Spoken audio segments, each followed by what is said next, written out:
Hello friends, मैं हूं doctor नवीन अग्रवाल। मैं एक इंटरवेंशनल कार्डियोलॉजिस्ट और गुजरात के वलसाड़ और वापी जिले में प्रैक्टिस करता हूं। आज हम बात करेंगे एक इंपॉर्टेंट और एक प्रैक्टिकल यूटिलिटी के टॉपिक के बारे में। आज हम बात करेंगे क्या हर व्यक्ति जिसको 70% से ज़्यादा ब्लॉकेज है, क्या सबको स्टेंट की ज़रूरत है? क्या ये कंपलसरी है कि हर व्यक्ति जिसको किसी भी नली में 70% से ज़्यादा ब्लॉकेज है सबको हमें एंजियोप्लास्टी करना ही करना, नहीं तो वो सब मर जाएंगे? ऐसा फैक्ट है या नहीं? और कौन कौन से और पैरामीटर्स हैं जिनको ध्यान रखने की ज़रूरत है जब हम स्टेंटिंग का डिसीजन लेते हैं? कई पेशेंट्स हमें मैसेज करते हैं कि सर मेरे को 70% ब्लॉकेज बताया है, इसमें स्टेंट करना है कि नहीं। अब सिंगल पैरामीटर के बेसिस पे डिसाइड कर पाना ऑलमोस्ट इम्पॉसिबल है कि एंजियोप्लास्टी करना है कि नहीं। पेशेंट बोलता है कि सर मेरे को हार्ट अटैक आया था, नली में एंजियोग्राफी किया तो ब्लॉकेज 70% निकला, अब बताओ स्टेंट करना है कि नहीं। एकमात्र क्राइटेरिया सिर्फ ब्लॉकेज का परसेंटेज ही नहीं है, बहुत सारे पैरामीटर्स को ध्यान में रखकर डिसीजन लिया जाता है कि एंजियोप्लास्टी करनी ज़रूरी है कि नहीं। आज इन सारी चीज़ों के बारे में बात करेंगे। ये टॉपिक काफ़ी इंटरेस्टिंग और प्रैक्टिकल यूटिलिटी का होगा, इसलिए रिक्वेस्ट करूँगा कि एंड तक देखें। जो लोग हमारे चैनल पर नए हैं उन्हें रिक्वेस्ट करूँगा कि चैनल को सब्सक्राइब करें। ऐसा करने से चैनल को कंटिन्यू करने के लिए हमें मोटिवेशन और इंस्पिरेशन मिलती है। जो लोग इस कंटेंट को इंग्लिश भाषा में देखना चाहते हैं उनके लिए रिसेंटली डॉक्टर नवीन अग्रवाल कार्डियो केयर इंग्लिश करके हमने चैनल स्टार्ट किया है। आज उस बारे में उस चैनल को आप सब्सक्राइब करके इस कंटेंट को इंग्लिश में भी देख सकते हैं। आज का टॉपिक है डिस्कशन पर कि क्या 70% क्राइटेरिया जो एंजियोप्लास्टी के लिए माना गया है, क्या यही एकमात्र क्राइटेरिया डिसाइड करने का कि स्टेंट करना ज़रूरी है या नहीं। देखिए, 70% का कट ऑफ जो है वो माना जाता है कि 70% से ज़्यादा ब्लॉकेज हो तो ट्रीटमेंट करना चाहिए। एंजियोप्लास्टी करने से मृत्यु दर कम होता है। लेकिन इसमें और भी बहुत सारी चीज़ है।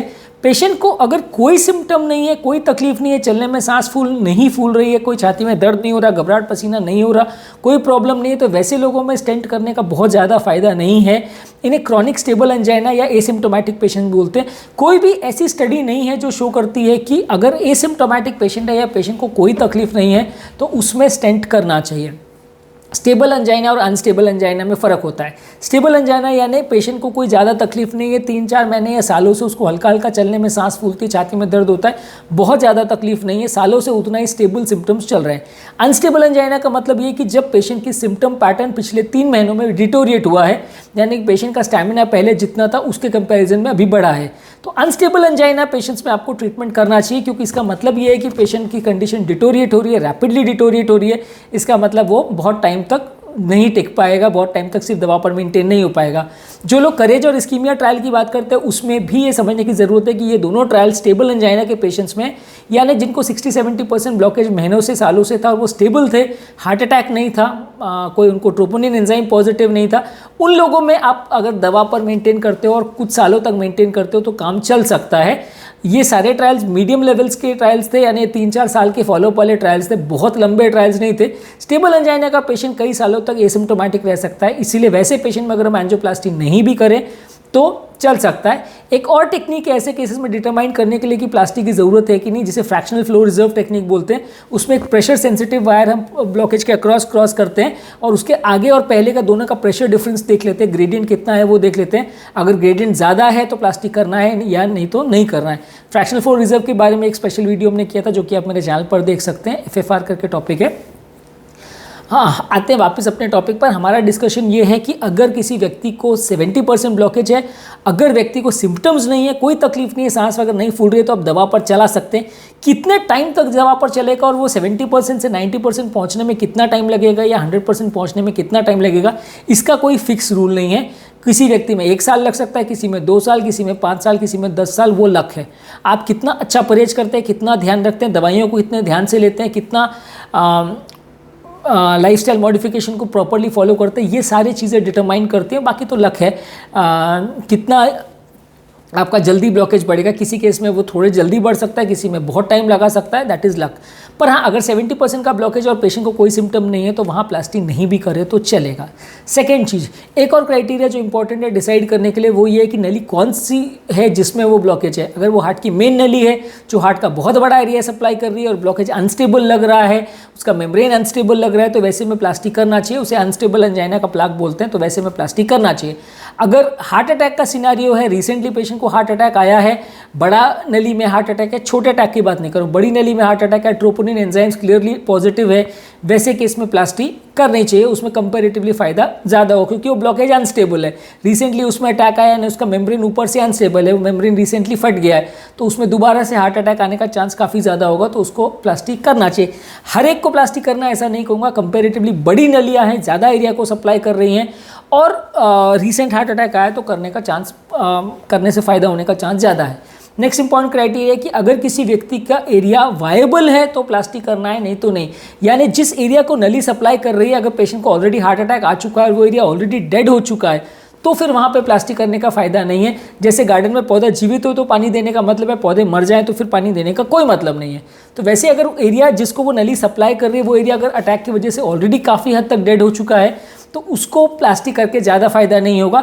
उस एरिया का वायबिलिटी असेसमेंट करने के लिए आप इको को यूज़ कर सकते हैं, स्ट्रेस थैलियम, स्ट्रेस पेट को यूज़ कर सकते हैं, कार्डियक एमआरआई सबसे अच्छा तरीका है इसको जज करने का।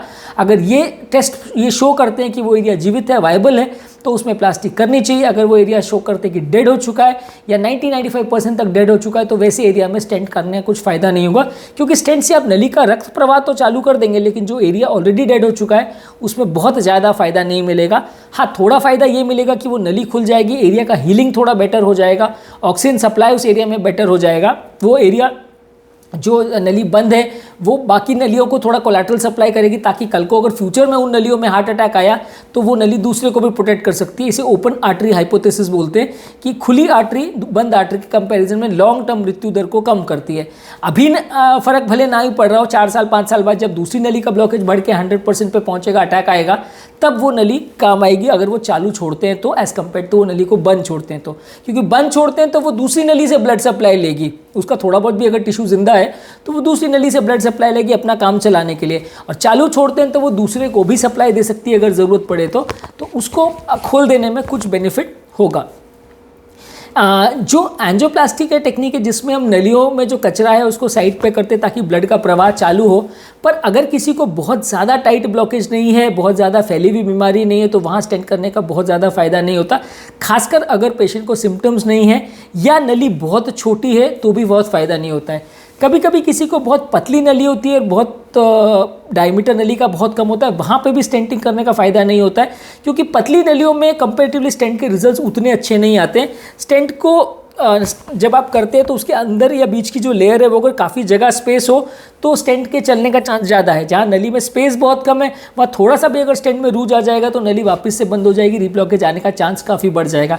ब्लड में भी ज़्यादा टर्बुलेंस होगा क्योंकि नली पतली है, दोनों तरफ स्टेंट है, तो ब्लड को भी वहाँ बहने में थोड़ा टर्बुलेंस होगा, क्लॉटिंग के चांसेस वहाँ पर बढ़ जाएंगे, तो रीब्लॉकेज का चांस, कोलेस्ट्रॉल जमा होने का चांस, क्लॉटिंग होने का चांस, सब कुछ वैसे केस में ज़्यादा होगा। इसलिए पतली नलियों में एंजियोप्लास्टी कंपैरेटिवली करने का बहुत ज़्यादा फायदा नहीं होता है। अगर पेशेंट को बड़ी नली है, ज़्यादा एरिया सप्लाई कर रही है, सिम्टम्स अगर हैं यानी चलने फिरने में सांस फूल रहा है, छाती में दर्द हो रहा है, घबराहट, पसीना हो रहा है, जो कि दवा से मैनेज नहीं हो पा रहा है, दवा लेने के बावजूद भी पेशेंट को सिम्टम्स हो रहा है, मेन नलियों का ब्लॉकेज है, काफ़ी बड़ा एरिया अगर वो सप्लाई कर रही है, प्लस अगर वो टिश्यू जिंदा है, वायबल है, तो ही उसमें एंजियोप्लास्टी करना है।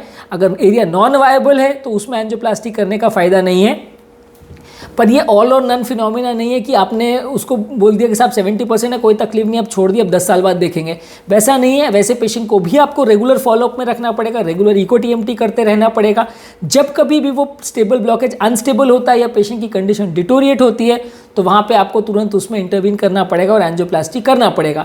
अगर पेशेंट स्टेबल है और लंबे समय तक उसको कोई तकलीफ नहीं है तो आप उसको दवा पर छोड़ सकते हैं। वैसे केसेस में आपको एंजियोप्लास्टी नहीं भी करे तो आपका काम चल सकता है। कितने साल चलेगा ऐसा कोई फिक्स रूल नहीं है, कभी कभी 1 साल चल सकता है, कभी 2 साल, कभी 10 साल, वो लक पे डिपेंड करेगा, लेकिन आपको रेगुलर बेसिस पे उसको फॉलो करना पड़ेगा। ऐसे केसेस में एंजियोप्लास्टी करने से एटलीस्ट आदमी टेंशन फ्री तो हो जाता है कि यार वो ट्रीटमेंट हो गया, अब उसमें कब बढ़ रहा है, कितना स्पीड से बढ़ रहा है, वो माथापच्ची करने की ज़रूरत नहीं है। इसलिए एटलीस्ट 80-90% से ज़्यादा ब्लॉकेज हो तो डेफिनेटली हम रिकमेंड करते हैं कि प्लास्टिक कर देना चाहिए, क्योंकि जब 80-90% क्रॉस हो जाता है ब्लॉकेज तो फिर वो ज़्यादा साल नहीं चलता। 70% के आसपास का ब्लॉकेज को आप कुछ साल खींच सकते हो, पर इसमें सिर्फ परसेंटेज ऑफ ब्लॉकेज काउंट नहीं करता, बहुत सारे फैक्टर्स काउंट करते हैं। सबसे इंपॉर्टेंट जिसमें है सिम्टम्स और वायबिलिटी, ये सबसे इंपॉर्टेंट चीज़ है कि जो डिसाइड करते हैं कि वहाँ पे स्टेंट करना चाहिए कि दवा पे छोड़ देना चाहिए। तो अगली बार अगर आप हमें मैसेज करते हैं या अगली बार आप हमसे पूछते हैं कि मेरे पेशेंट को 70% ब्लॉकेज है, स्टेंट करना है या नहीं, तो आप समझ सकते हैं कि वो डिसीजन इतना ईजी नहीं है। पूरा एंजियोग्राफिक डिटेल पिक्चर देखे बिना और पूरा पेशेंट की ओवरऑल इको प्रोफाइल और एंजियोग्राफिक प्रोफाइल और सारी चीज़ें देखे बिना सिर्फ मैं आपको बोल दूं कि साहब प्लास्टिक करा लो या नहीं कराओ या दवा पर चलने, तो वो गलत डिसीजन होगा जिसमें आपके पेशेंट को ही तकलीफ होगी। अगर मैं आपको बिना देखे कुछ भी बोल देता हूँ कि प्लास्टिक कर दो तो भी नुकसान हो सकता है और उल्टा बोलता हूँ तो भी नुकसान हो सकता है। तो इसके लिए ज़्यादा डिटेल होना ज़रूरी है। सारी डिटेल्स को ध्यान में रख के तभी डिसीजन लिया जाता है, तो ही वो सही डिसीजन हो सकता है। हमारे चैनल का बेसिक पर्पज़ ये है कि हार्ट और हेल्थ से रिलेटेड साइंटिफिकली करेक्ट इन्फॉर्मेशन हम आपके लिए लाते हैं, ताकि इस तरह के कंटेंट के लिए आपको भटकना नहीं पड़े, आपको डॉक्टर्स और फ्रेंड्स और रिलेटिव्स पर डिपेंडेंट ना होना पड़े। डॉक्टर्स कई बार टाइम कंस्ट्रेंट की वजह से सारी चीज़ें नहीं बता पाते हैं और फ्रेंड्स और रिलेटिव से मिली हुई इन्फॉर्मेशन कई बार आधी सही आधी गलत होती है, जिसको फॉलो करने से फ़ायदा होने के बदले कभी कभी नुकसान हो जाता है। हम चाहते हैं कि इस तरह कंटेंट आपके लिए ईजिली अवेलेबल रहे, ताकि आप उसको समझ सके, समझा सके, अपने पेशेंट की लाइफ को बेटर बना सके और उसकी बीमारी को बेटर तरह से मैनेज कर सके। यदि आपको हमारे चैनल का कॉन्सेप्ट अच्छा लगता है तो वीडियोज़ को लाइक कीजिए, चैनल को सब्सक्राइब कीजिए। यदि आपको लगता है कि कंटेंट आपके फ्रेंड्स और रिलेटिव्स के लिए यूजफुल है तो लिंक को उनके साथ शेयर कीजिए। और यदि आपकी कोई कमेंट्स, क्वेरी, सजेशंस है या कोई और टॉपिक्स पर आप चाहते हैं हम वीडियो बनाएं तो नीचे कमेंट सेक्शन में उनके बारे में बताइए। हम उन टॉपिक्स को कवर करने का फ्यूचर में प्रयास करेंगे। अंत में मैं डॉक्टर नवीन अग्रवाल तहे दिल से आपका शुक्रिया अदा करूँगा कि आपने मेरे टॉपिक को एंड तक देखा। डेफिनेटली आपको इससे कुछ सीखने को मिला होगा।